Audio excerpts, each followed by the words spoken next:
સાબરકાંઠામાં ડ્રોપઆઉટ વિદ્યાર્થીઓ માટે પ્રભારી મંત્રીની અનોખી પહેલ. સાબરકાંઠાના પ્રભારી મંત્રી ડોક્ટર પ્રદ્યુમન વાજાએ શિક્ષણથી દૂર થયેલા વિદ્યાર્થીઓને ફરી શાળાના મુખ્ય પ્રવાહમાં લાવવા અનોખી અને સંવેદનશીલ પહેલ કરી છે. જિલ્લામાં વિકાસ કાર્યોની સમીક્ષા બાદ મંત્રીશ્રીએ ડ્રોપઆઉટ થયેલા 5 વિદ્યાર્થીઓના ઘરે રૂબરૂ મુલાકાત લઈને તેમના વાલીઓ સાથે સંવાદ કર્યો હતો.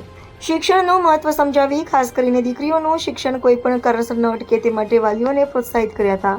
મંત્રીશ્રીએ પરમાર મિત્તલબેન પોપટસિંહ, પ્રજાપતિ ઉન્નતિબેન અરવિંદભાઈ, પાયલ વિક્રમસિંહ ઝાલા, રાઠોડ વિરતસિંહ વિક્રમસિંહ અને છાયા સોમસિંહ મકવાણા આ 5 વિદ્યાર્થીઓને પોતાના સરકારી વાનમાં બેસાડી સ્વયં શાળાએ પહોંચાડ્યા હતા.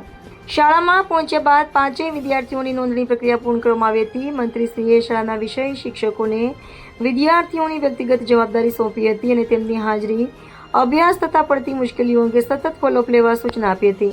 મંત્રીશ્રીએ શિક્ષણ વિભાગને સ્પષ્ટ સૂચના આપી હતી કે કોઈપણ બાળક આર્થિક કે સામાજિક કારણોસર શિક્ષણથી વંચિત ન રહે. ડ્રોપઆઉટ રેશિયો ઘટાડવા માટે વાલીઓ સાથે સતત સંપર્ક રાખી જરૂરી સહાય પૂરી પાડવા પણ અધિકારીઓને આદેશ આપ્યો હતો.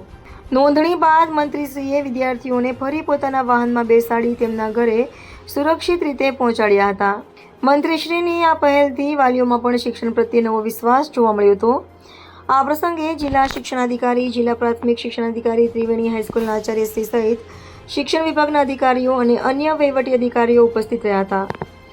દીકરીને આપો જ્ઞાન, તે જ સાચું સન્માન અને કોઈપણ બાળક શિક્ષણથી વંચિત ન રહેના સંદેશ સાથે પ્રભારી મંત્રીની આ પહેલ શિક્ષણ ક્ષેત્રે પ્રેરણારૂપ બની છે.